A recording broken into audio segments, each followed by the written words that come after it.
Well, thank you very much. It's a pleasure to be with you. It would be an even greater pleasure if I were with you in Rome, as would be true for others of us who are participating in this. But I'm very glad to be joined in the way that we are joined with other participants today. Let me just begin with a couple of prefatory remarks, really. One is about how I will proceed. I'll come to that in a second. But the other one really is by way of background. And this is partly autobiographical, really. I am a professional philosopher, and my work as a graduate student was in the philosophy of mind and metaphysics. But prior to studying philosophy, I had a higher education in art and taught architecture in an architecture school. And for that reason, I think, my kind of sensibility with respect to engaging with issues is not simply that of the metaphysician. I'm interested in diverse modes of knowledge, and as well as, broadly speaking, aesthetic and artistic perspectives. I have become increasingly interested in two other areas. One is history, and the other one is education. One of the positions that was referred to, in fact, two of the chairs that I hold. One is in the Australian Catholic University as a professor of philosophy of education, and the professorship in virtue theory is in the School of Education at Birmingham University. And this interest in education is long-standing. I mean, both in the theory as well as the practice of education is long-standing. But I've become increasingly interested in it in the context of philosophical inquiry, if you like, looking at it from the point of view of the reception of philosophical ideas, the communication and reception of philosophical ideas, not just philosophical inquiry as practiced by the philosopher. And with regard to history, my interests there are in history itself, in the history of philosophy, and in the philosophy of history. But I'm become increasingly interested in the way in which philosophical thought has to be understood in terms of the period in which it occurs, but also what that period makes possible in the nature of philosophical inquiry. And thoughts in that direction obviously move in the direction of relativism. The kind of relativism in question would be called historicism. I'm not a relativist, but I do think that we have to take history more seriously than perhaps philosophers or many philosophers are inclined to do.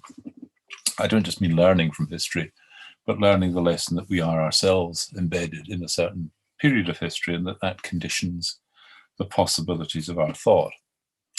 So the second, and why I've said all of that will perhaps become clear as I proceed. The second prefatory comment is a one just to do with a procedure, how I intend to proceed. As you will discover, it takes me a while to get to Thomas, and quite a while. How I intend to do this is that I'm going to read the first part of this because it has a certain amount of detail in it that will be best preserved and secured if it's read rather than just extemporized. But then I will shift to extemporization when I come to talk about the Summa Contra Gentiles itself. So with all of that in the way of prefatory remarks and checking the time, I'm now going to begin. As I say, you'll excuse me if I read part of this, but I think that's just the best way of making efficient and effective use of the time. There are two ambiguities in the title of this symposium. Is belief in God reasonable? Aquinas' Summa Contra Gentiles in a contemporary context. There are two ambiguities in that title. The first concerning the opening question, is belief in God reasonable? The second, the closing clause, in a contemporary context. I observe this not in the spirit of pedantry, but because I want to consider certain interpretations of what is at issue, ones which may be different from those of other contributors, but which are relevant to Aquinas' circumstances and interests and to ours.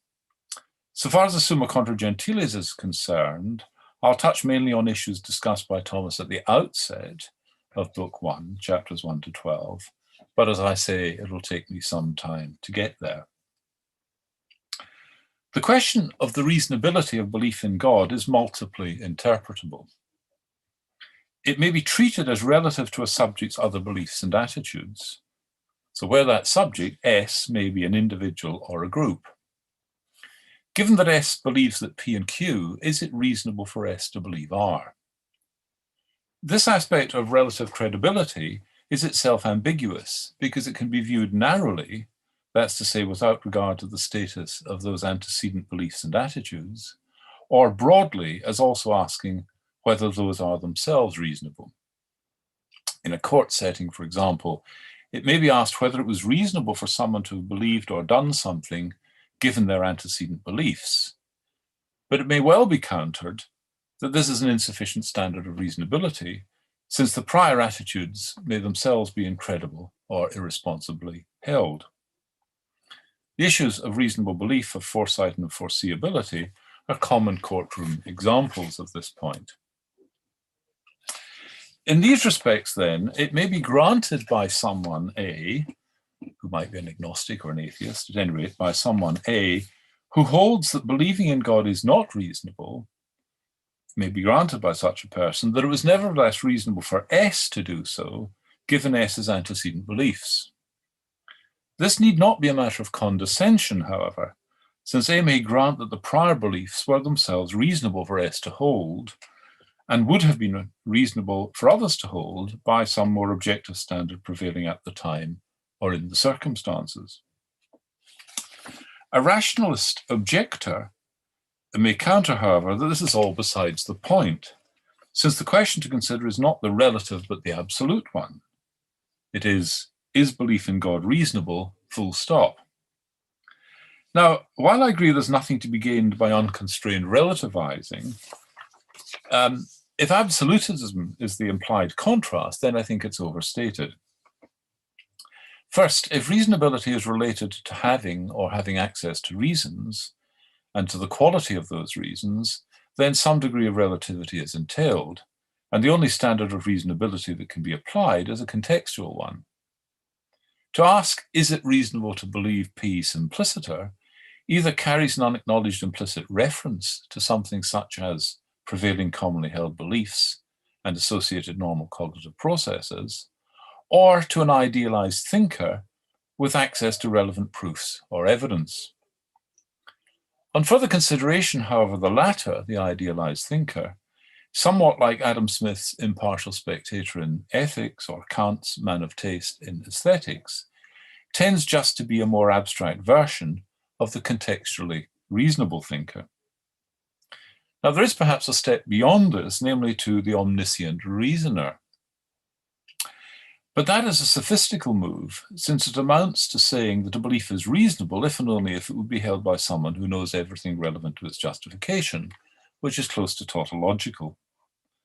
Additionally, there's a degree of absurdity in asking if the omniscient reasoner would judge belief in God reasonable, since the omniscient reasoner would be God, or at least sufficiently godlike in respect of being all-knowing.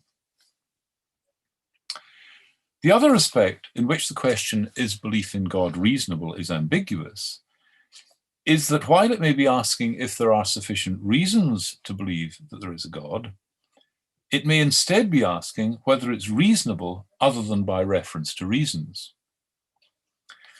So, by way of analogy, consider the question, is belief in the existence of gold in some region reasonable? How might our subject S come to have a belief that there is gold there? Well, there are three broad possibilities. S inferred it from information about the terrain, the color of the soil, the underlying geology, and so on. S derived it from the testimony of someone else, a testifier. Or C, S observed it. So they inferred it, they derived it from testimony, or they observed it. Now, the first course is a clear example of believing something on the basis of reasons. The second is somewhat different, since one may simply defer to the testifier with or without supporting reasons for doing so. The third need not involve supporting reasons at all. To say, I believe there is gold there because I saw it, suggests a relation between two distinct cognitive states: perception, seeing, and holding true, believing. But this is somewhat misleading. For consider the actual occasion of observing the gold, seeing that there is gold before one. The content of this state is not that of a belief based on perceptual evidence. It is just that of the perception itself, a perceptual belief that there is gold there. This is not at any inferential or testimonial distance from the fact. It's a cognitive encounter with the fact. Belief on the basis of testimony need not be based on inferential reasons either.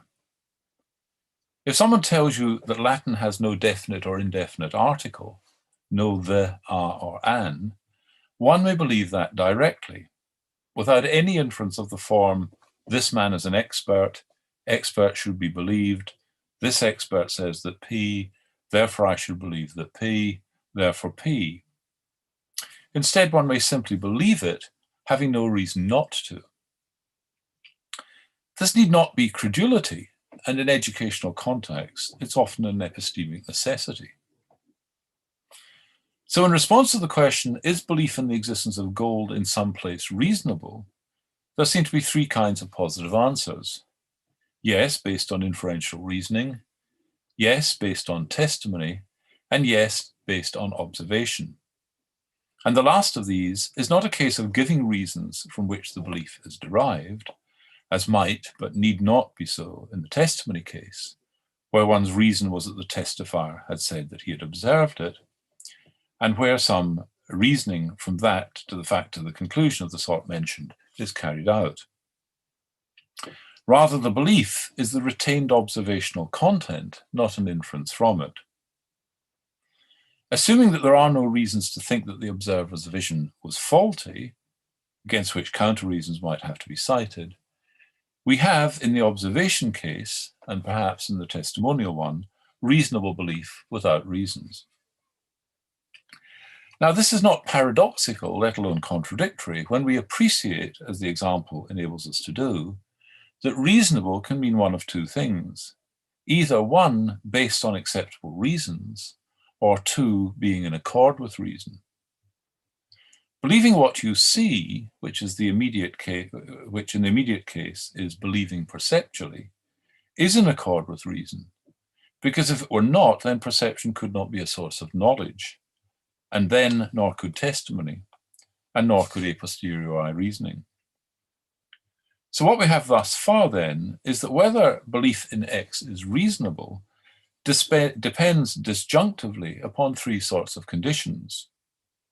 Either A, one has inferential reasons that rationally support believing in X, B, one has testimony that X, and either one, there are reasons for believing the testifier, or two, though there are no independent reasons for believing him, it's nevertheless in accord with reason to do so. And C, one has experience of X, and no reason to doubt the reliability of that, in which case, again, it's reasonable to do so. Now, bringing all of this to bear on the question of belief in God, we can see that there are three potentially reasonable openings to this: inference, testimony, and observation. And beyond those, there are combinations of them. Pure rationalists say it's only reasonable to believe in God if conceptual or metaphysical arguments can be given in its favor.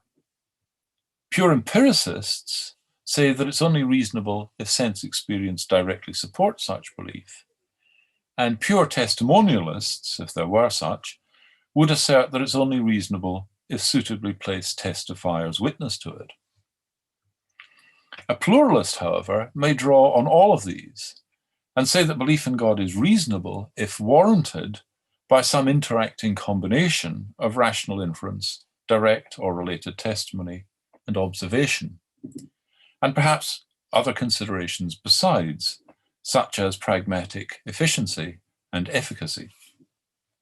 And in that direction, you might think of sort of pragmatic arguments for the existence of, or at least for belief in God, or belief of arguments for the reasonability of belief in God, Pascal and so on.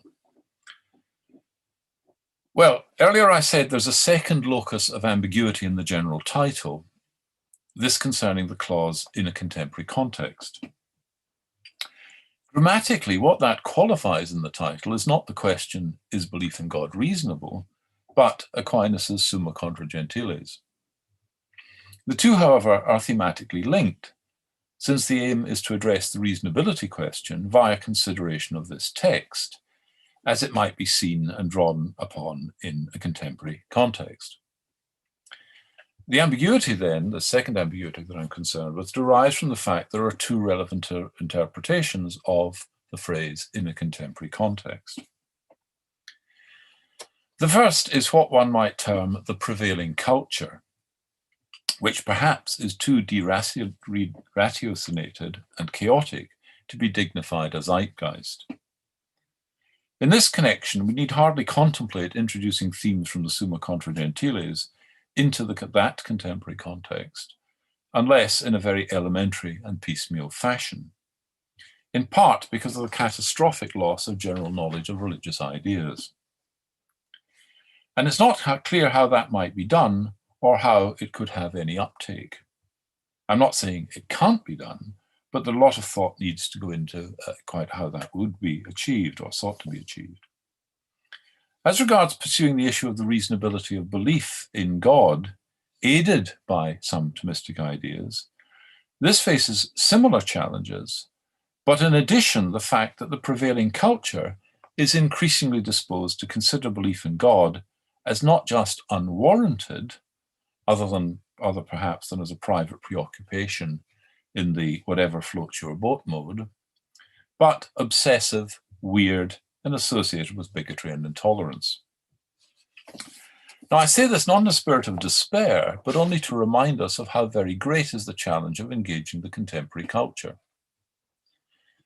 Just to illustrate this by reference to the association of religious belief with intolerance, this is connected to an unwitting and perhaps manipulated shift in the understanding of toleration from forbearance to approbation to celebration, so that someone who fails in respect of the second and third, approbation and celebration, is deemed intolerant. There's philosophical work to be done here, but it's of the nature of an analytic and critical propaedeutic to any future presentation of natural theology, or indeed of serious, coherent public discussion of ethics and politics. The second sense of contemporary context pertains to the academic world. Apart from within broadly Thomistic circles and fields of non-aligned Aquinas scholarship, where the Contra Gentiles is approached as a common object of study, the forum into which Thomas and his writings are likely to be brought is that of mainstream philosophy of religion. That's to say, philosophy of religion of the sort that began to take its present shape more than half a century ago in the work of such figures as William Alston, Dewey Phillips, Terence Pennell, Malcolm Plantinga, William Rowe, and others. This has a well-established agenda of topics, a taxonomy of arguments, and a lexicon of terms, all of which draw upon broader features of analytical philosophy, especially philosophical logic, philosophy of language, epistemology, and metaphysics. These fields of study tend to be pursued according to certain paradigms and to be governed by certain broad assumptions. Those include methodological and increasingly substantive naturalism, evidentialism, scientific realism, physicalism, event causalism, compatibilism about determinism and freedom, and atheism. While one can engage in philosophy of religion without being a theist, and even while sharing these generally inhospitable assumptions, it naturally tends to be the case that the incidence of religious believers is much higher in this area, philosophy of religion, than in any other field of professional academic philosophy. It's hard exactly to know quite how to quantify this, but there's been some work done, and the incidence of atheism among professional philosophers seems to be somewhat in the area between 75 and 80% of professional academic philosophers. Now, this has, I think, two observable effects. Whereas, by the way, of course, in philosophy of religion, the percentage of believers of one sort or another is in the majority. So it's atypical within professional academic philosophy. This has, I think, two observable effects. Either contributors to the philosophy of religion, who are theists, try to avoid considerations and modes of thought liable to be problematic within that sphere for the defense of the rationality of belief in God, or else try to conform to the prevailing paradigms stylistically and to some degree substantially, in the effort to secure a hearing and, what is not the same thing, of course, to have their work accepted. Neither effect needs be bad, but the tendency is either to fail to engage or else to overlook other ways of approaching the issues. So now let's consider another way. So next, consider, a radically different perspective. My title, What Has Metaphysics to Do with Wisdom?, may call to mind, among some of you, a famous question posed by Tertullian. What has Athens to do with Jerusalem? This question is usually quoted in isolation and without reference to its source, so let me provide the context.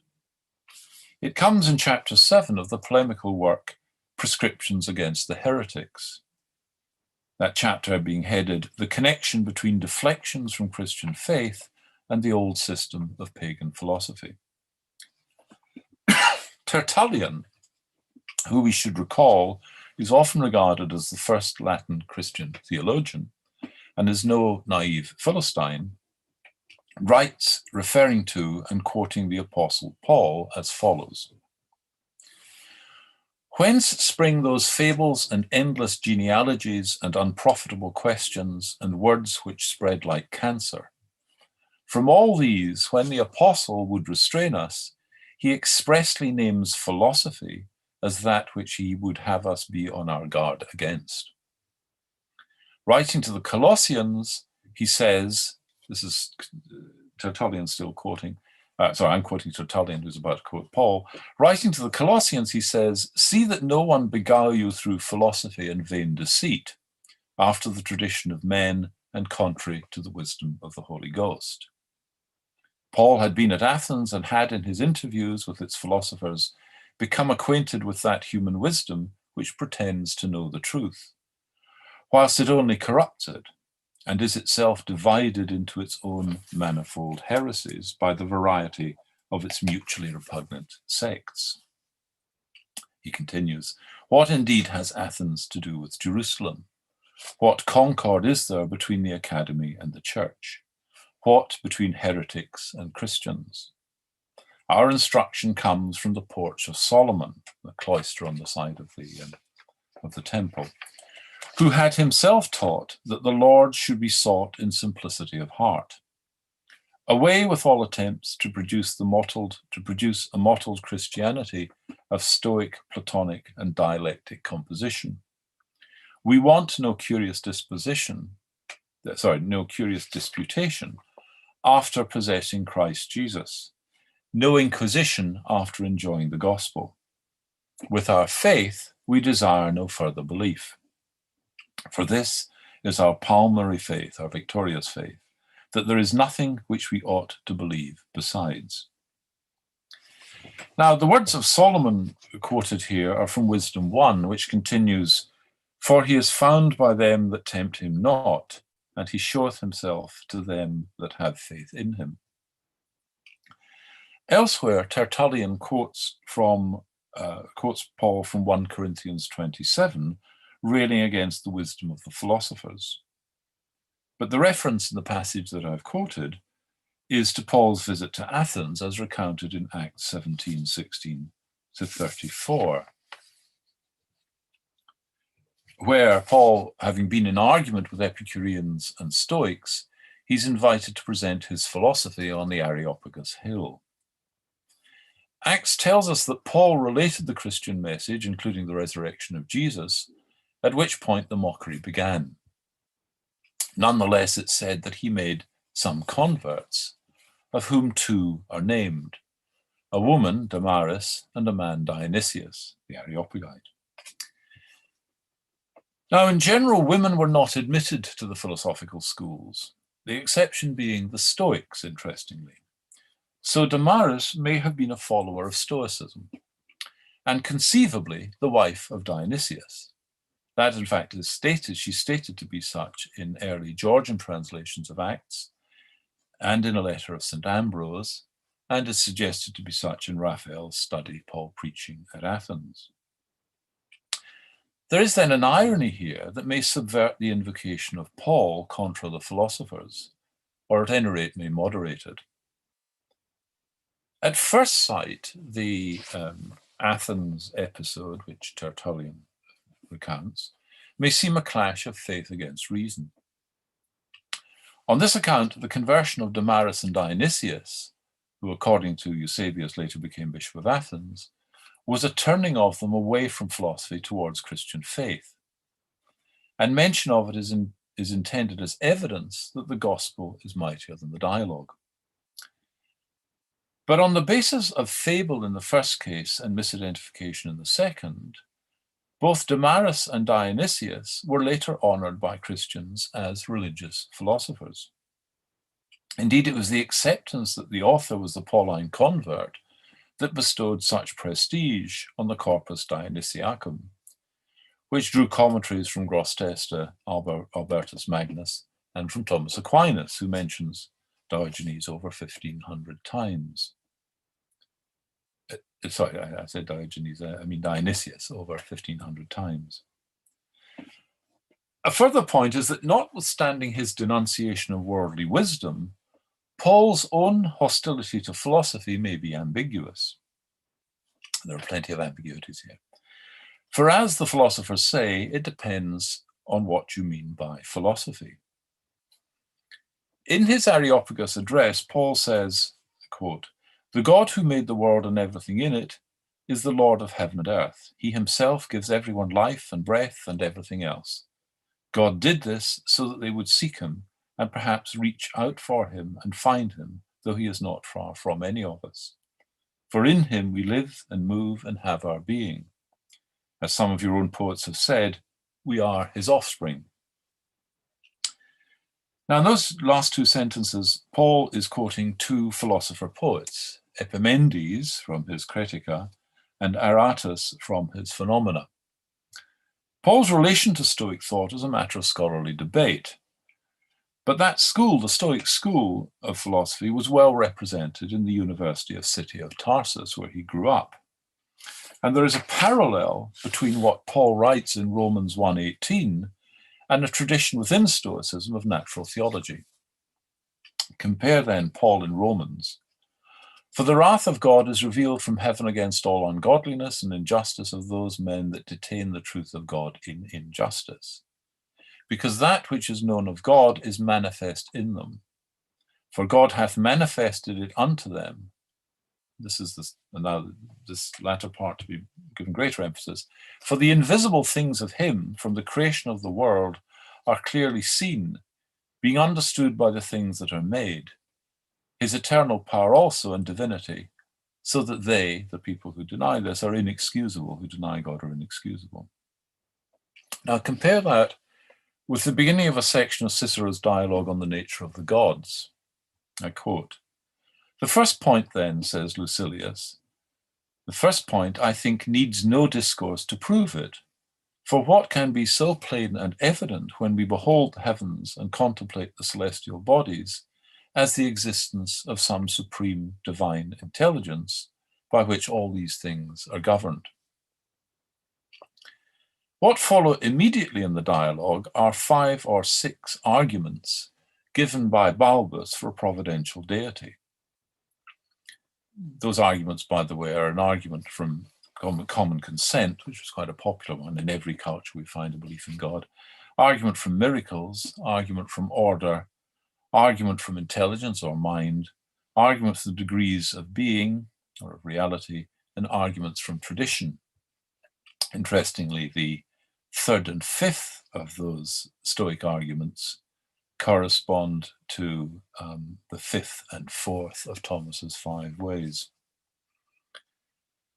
Now, Paul's epistle was written about 100 years after Cicero's dialogue, and he's likely to have been familiar with the Stoic theological tradition which it records. In fact, I think he's making reference to it for the purposes of his readers in Rome. At some point, where Stoicism was strong, at some point in the 4th century, a forger composed a series of letters between Paul and the Spanish Roman Stoic Seneca. They're referred to by St. Jerome, and like the Dionysian texts, were only finally disattributed in the 1400s. The point of these observations being that notwithstanding Paul's repudiation of philosophy and celebration of holy wisdom, or Tertullian's amplification of these attitudes, the relationship between faith and reason in the apostolic period was not unambiguously hostile. What was in line for attack is human vanity and the idea that by means of human thought, the mysteries of reality and of the meaning of human life might be solved and ultimate wisdom secured. Early Greek-speaking Christians knew that academic philosophy aspired to understand reality and human purpose, and had no reason to repudiate those desires. What troubled them was that they were convinced that the way, the truth, and the life had been revealed in the person of Jesus Christ, and that instead of accepting the secure revelation, the academicians continued with their vain and fruitless disputes, sophisters entangled in webs of their own making. The author of the prologue of John's Gospel addresses philosophically literate Hellenic Jews in Alexandria and Antioch when he writes, "In the beginning was the Word, and the Word was with God, and the Word was God. The same was in the beginning with God. All things were made by him, and without him was made nothing that was made." Our word here, Thomas's verbum, and was for the Greeks logos, the Greek speakers, logos. And that is a providentially Janus-faced and far-seeing concept. On the one side, logos looks to the Hebrew, looks towards the Hebrews, towards Genesis 1, in the beginning God created heaven and earth, Proverbs 8, when he prepared the heavens, I was present, and to the personification of wisdom in Sirach, I made that in the heavens there should rise light that never faileth. But it looks on the other side to Greek philosophy, where it features in contemporary Stoic cosmology, but goes back to the middle of the previous millennium to the utterances of Heraclitus. Heraclitus is recorded as saying, "Therefore it's necessary to follow that which is for all. But although the logos is for all, many live as if they had a private understanding of the truth. Listening not to me, but to the logos, it is wise to agree that all things are one." Earlier, I said that Tertullian's Jerusalem-Athens account of Paul's engagement with the philosophers made it look like a clash between faith and reason. But in light of the foregoing, and in terms of my earlier analysis, it might better be represented as a difference between two kinds of purportedly reasonable faith. Faith expressive of immediate experience and or of received testimony, in contrast to rationally inferred theory, metaphysics in this sense. In his account of Jesus' calling of his first apostles, Matthew 4:18-22 is bracingly brief. He writes, "And Jesus, walking by the Sea of Galilee, saw two brothers, Simon, who is called Peter, and Andrew his brother, casting a net into the sea, for they were fishers. And he saith to them, Come ye after me, and I will make you to be fishers of men. And immediately, leaving their nets, they followed him." I don't think that this was intended by Matthew to be understood as a short summary of a longer process of discourse, reason-giving, and deliberation. Matthew is telling us that for Simon, Peter, and for Andrew, to see was to believe, to which I will add, and that their believing was reasonable. That is to say, it was in accord with reason. So now I turn to the Summa Contra Gentiles itself. And as I said, at this point, I'm going to, there's quite a lot of material here, so I'm going to be selective and just identify some points and leave, I hope, good time for discussion of them, or indeed of the earlier part already.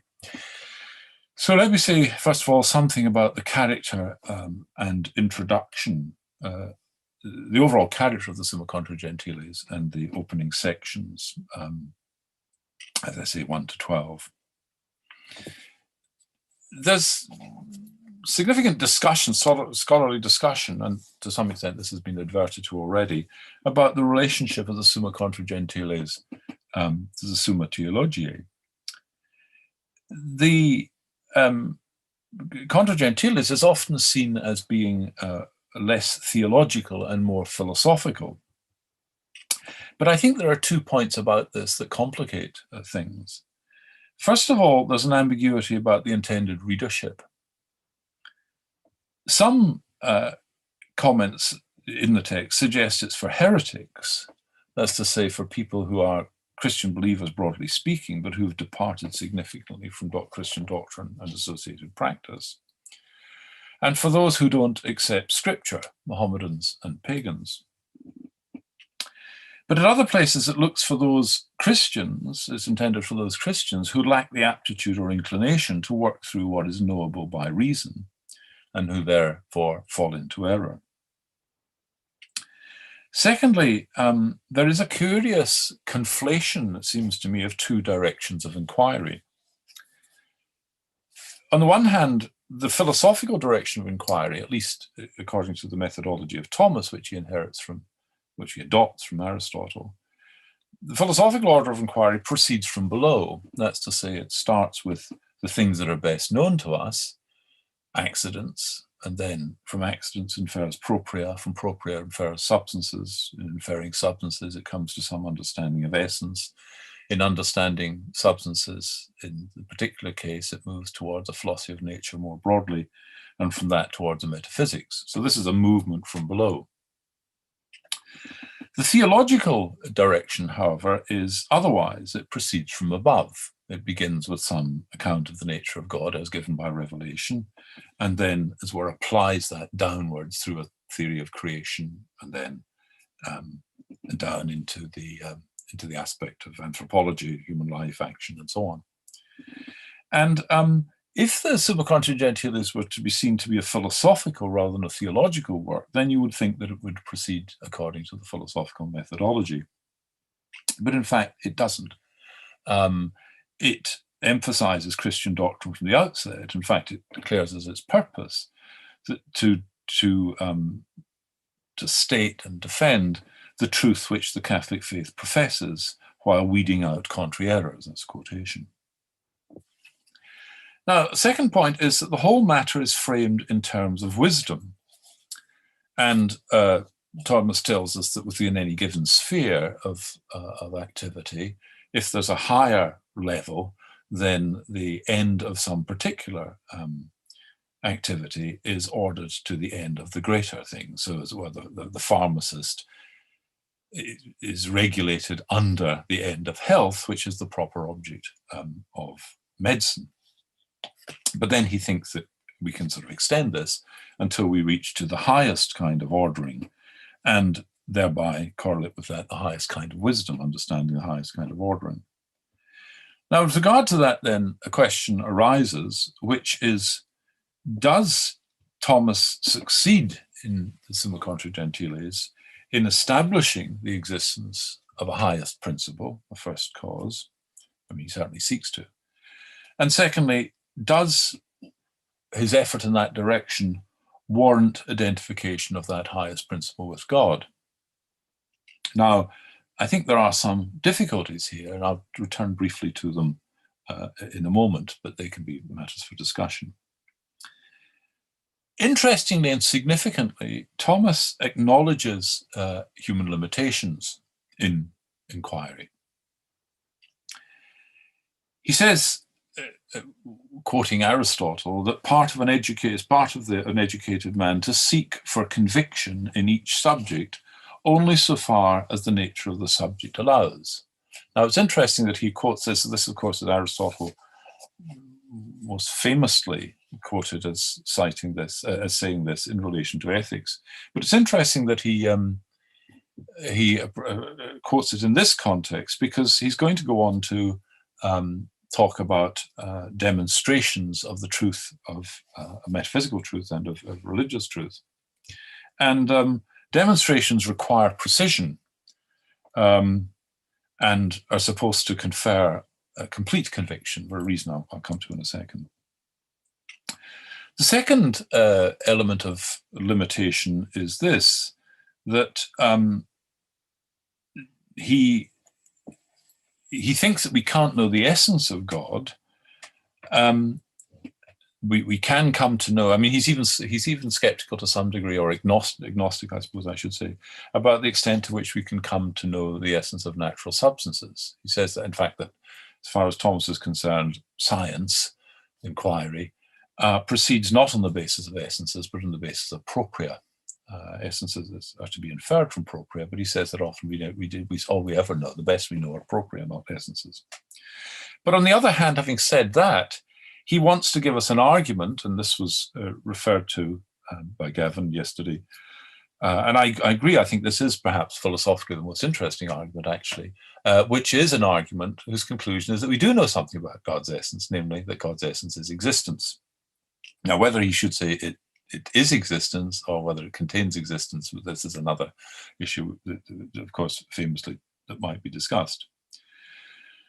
But he also has this idea of degrees of knowledge as conditioned by the knower. And of course, this is the application of a general Thomistic principle that a thing is a property or a characteristic or a power is in the subject according to the nature of the subject. And causality operates according to the nature of the subject and indeed according to the nature of the patient. So in education, for example, the way in which the teacher has the knowledge is not the same as the way in which the pupil has the knowledge, and the knowledge is received by the pupil, by different pupils, according to their disposition and character. But this idea of degrees of knowledge actually features in Thomas's account of what can be known of the nature of God, so that he thinks that, for example, angels can have a different and superior kind of knowledge of God's nature to that which human beings can have. And then he also goes on to talk about the general deficiencies and limitations in human knowledge and the sources of these. He talks about different temperaments, different lives, degrees to which we're committed to other matters, how much free time we have, as it were, laziness, but also the weakness, and I think this is significant, the weakness that comes from judgments due to what he calls the admixture with phantasms, with images, with what is the residue of their source, as the source of the ideas in ordinary experience. Now, as I say, several times he talks about demonstrations, and in fact, he claims a veritas demonstrativa. There's going to be, as it were, demonstrated truths about the nature of the first principle, and indeed that these truths will be coincident with the truths of faith. Now, I think there are some problems about this, and I'll just mention these relatively briefly, though I think they're quite profound issues. There is, I think, in Thomas a tension between rationalism and empiricalism. I'm not sure I want to say empiricism, but at any rate, between the idea that knowledge proper belongs to the exercise of reason exclusively proper, whereas we've got something less than certain knowledge on the side of the empirical, but nonetheless, that's where we get our knowledge from. And this, I think, comes out in relation to the issue of concept formation. Where do we get our concepts from, and how do we get them? Now, for Thomas, all our concepts originate in sense experience. They're not confined to the contents of sense experience, but they originate in sense experience. And this means that they are conditioned by the nature of, or at least this should mean, that they're conditioned by the nature of the subject. I mean, the sensible nature of the subject, the material nature of the creature. And indeed, I think that's probably what he has in mind when he talks about weaknesses due to the admixture with phantasms, or at least part of what he might have in mind. Here, I think he's just simple-minded. I think he's simple-minded about the nature of concepts and concept formation. He's overly individualistic, somewhat mechanistic, and doesn't really have an articulated account of concept formation. But I think he's also simple-minded about self-evidence. Famously, he has this, sorry, and I should explain, this is important for the issue of demonstration. So a demonstration for Thomas is an argument, not just for Thomas, but I mean, in the tradition, going back to Aristotle, in the Analytics, a demonstration is an argument whose premises are self-evident and whose conclusion is arrived at by deduction.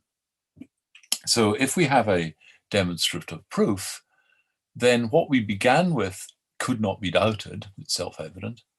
And since the mode of inference is not probabilifying, but entailing, that certainty is transferred from the premises to the conclusions by the deductive connection. Now, it's interesting, and Thomas has things to say about self-evidence. He talks about things that are self-evident in themselves, self-evident to us, and so on. But it's interesting, the example that he gives of self-evident principle, he gives it here in the Summa Contra Gentiles, but he gives it elsewhere in connection with his consideration of the ontological argument, is the part-whole relation. So what he tells us is, I'm just looking for the text here, what he tells us is that, if you give him his own words, those things are said to be self-evident which are known as soon as the terms are known. Thus, as soon as it's known what is a whole and what is a part, it's known that the whole is greater than its part. And this is an example that he gives, is meant to, and obviously this is meant to be illustrative and utterly beyond dispute. There's no point giving us a contentious example for this purpose. But of course, the problem with his example is it's false.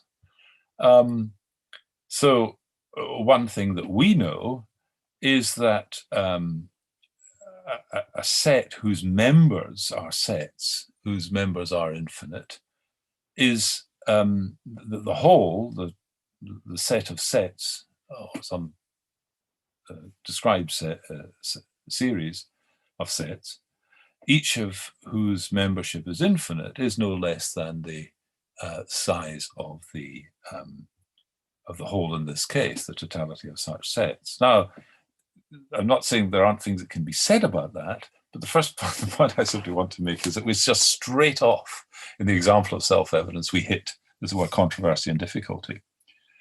And this, I think, raises a broader issue, which is it's a general feature of metaphysical systems, and whether it's it's a feature of empirical descriptions is another matter. I think it is, but I think to a lesser degree. It's a general feature of metaphysical systems that they're like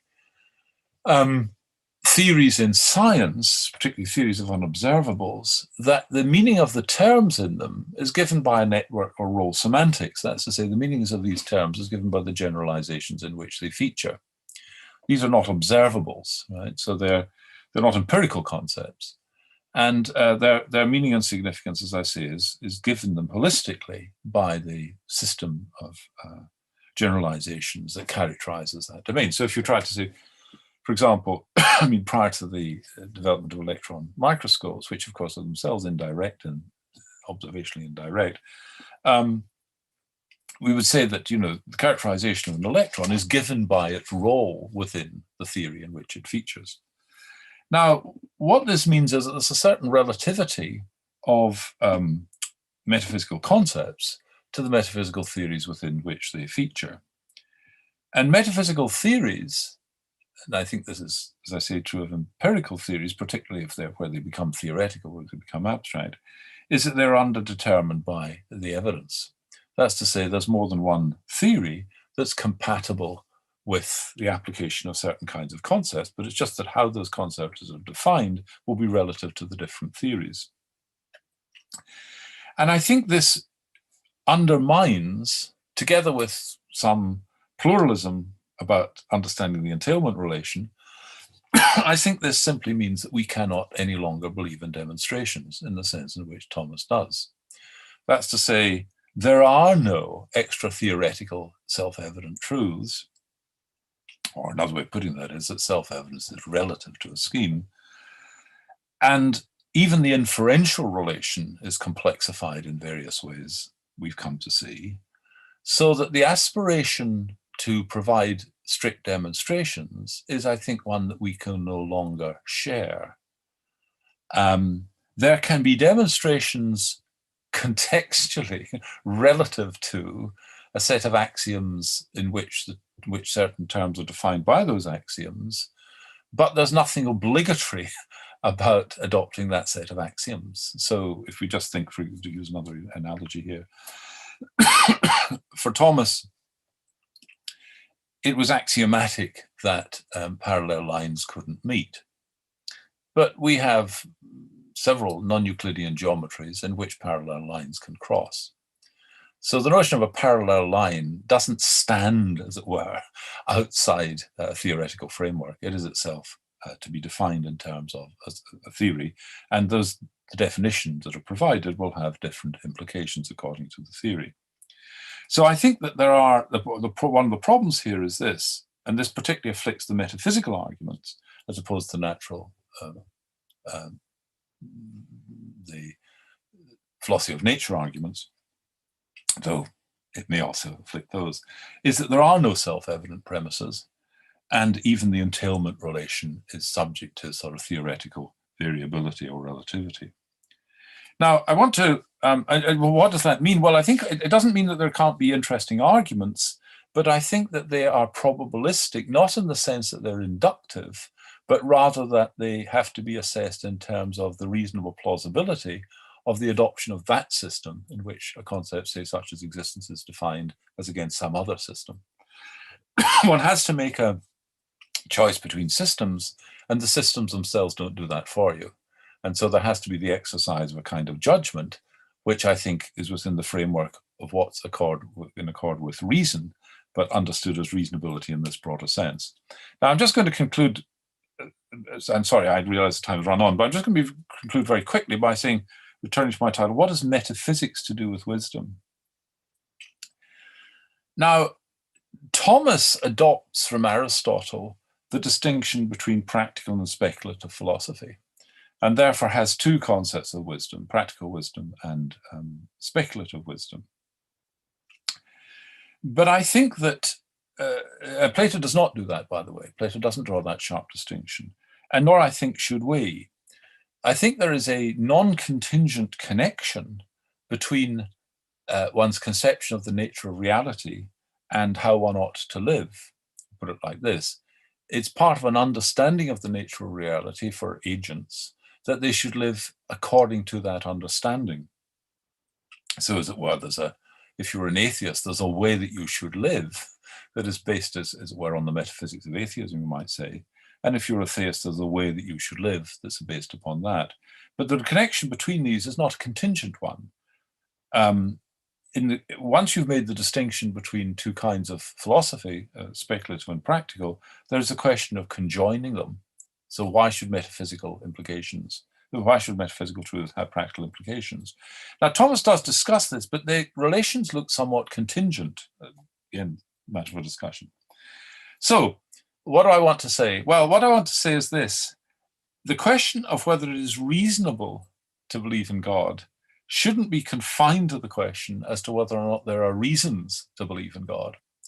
We have to think more broadly about the role of testimony, the role of experience, of course, the role of arguments as well.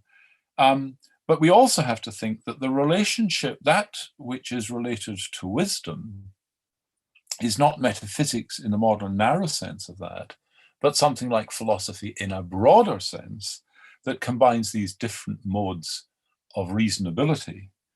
And I think that all of that said, we can draw upon Thomas, not only on Thomas, of course, but on a broader range of Thomas in thinking about the question of the reasonability of belief in God.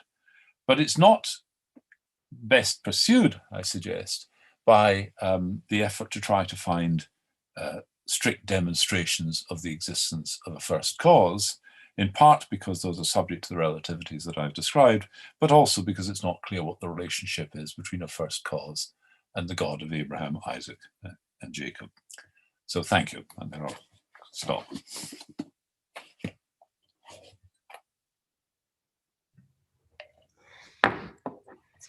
speak.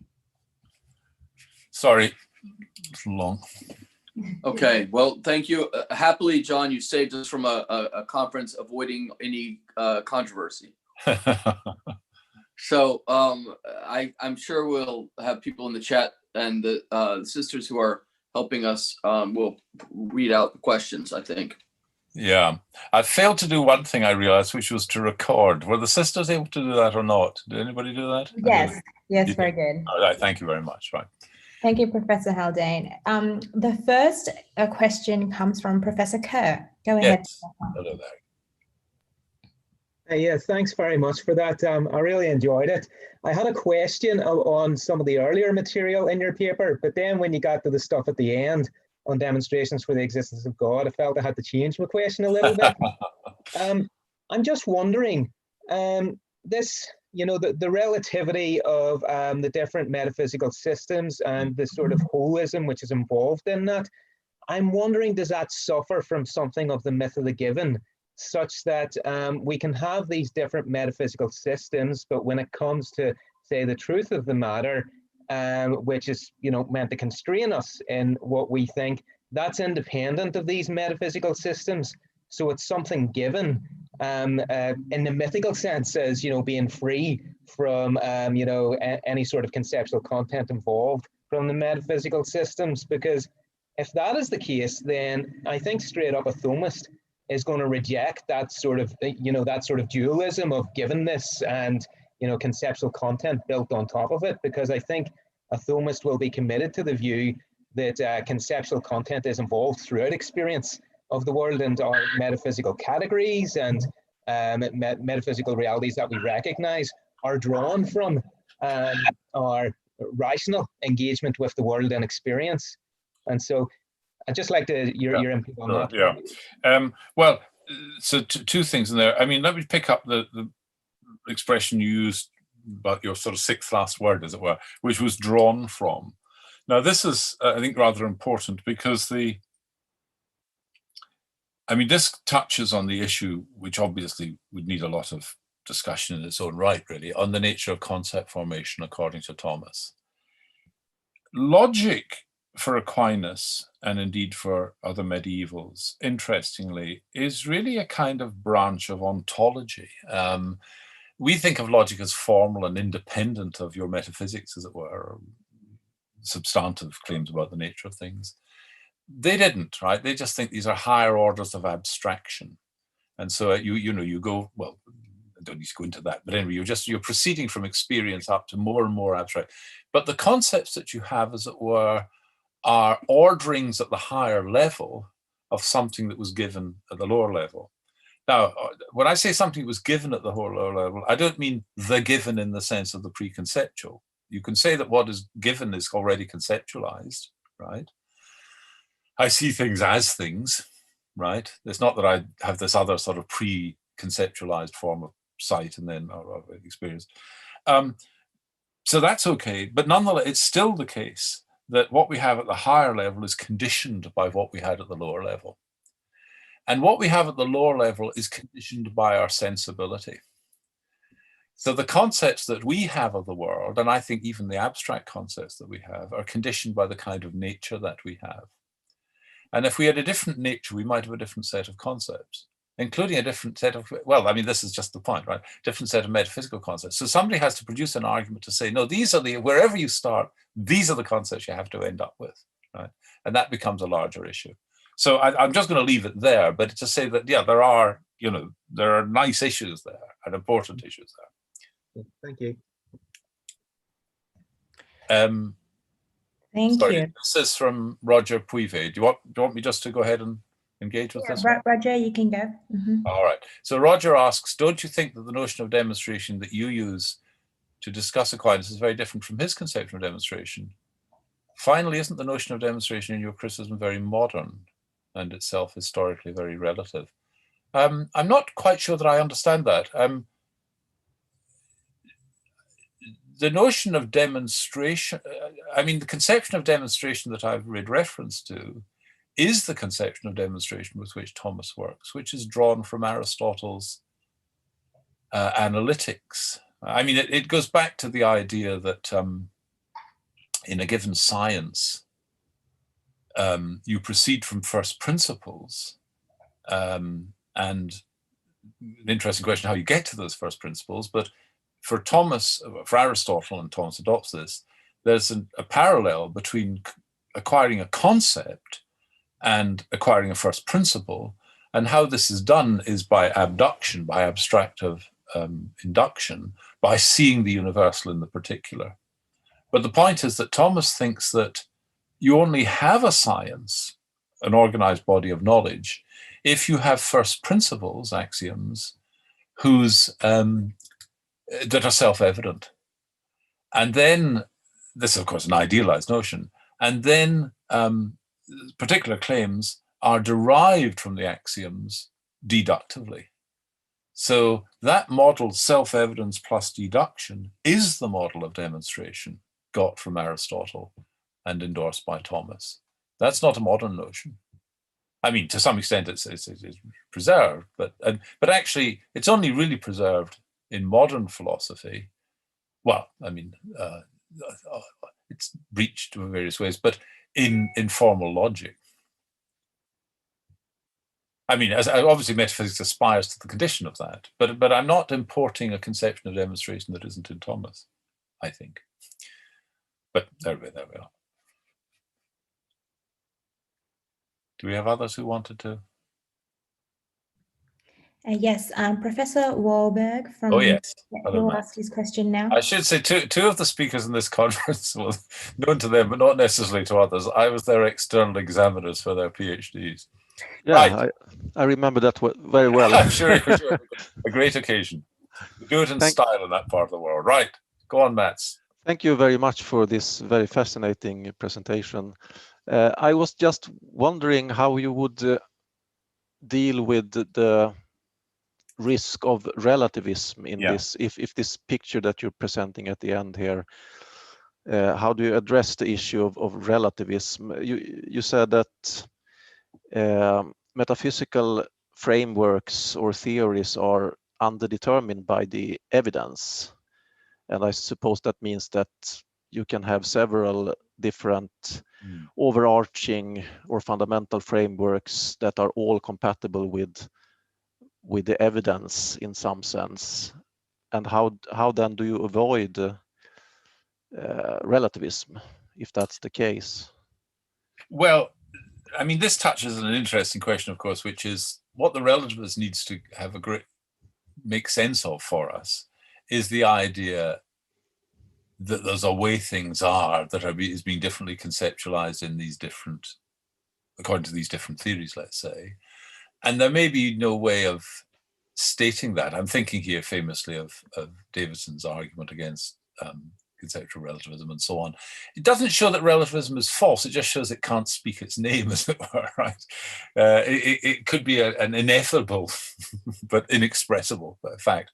But let me go back to something as well more serious, because I think that it's this, that I think, and this is really the point of the earlier stage, I think that what we have to go for is plausibility in the light of the totality, right? And the totality here is testimony, observation, argument, absolutely everything, right? And now what you have to do is fit your metaphysics into ordinary experience into what is part of tradition and things of this sort and so on.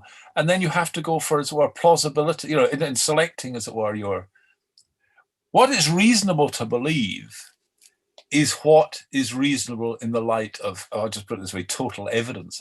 Evidence isn't really quite the word I want here, but as well the totality of things that are available to one. And is that going to determine, I think that's going to leave it open to somebody to say, I have a different judgment about that. But that's not so much relativism, it's the question of disagreement, as it were. Of reasonable disagreement. Well, whether it's reasonable, because some things will be eliminated. It's a little like this business of literary texts and so on. I mean, some interpretations are just so crazy we can just dump those, right? But how do we get to the best? Is there a single unique best interpretation of a text. Well, is there a single unique best interpretation of reality? The question of whether there is the way the world is different from whether we're in a position, whether we have methods for determining what the unique account of reality is. And that's why I think we have to shift to things like revelation, that they're part of the totality.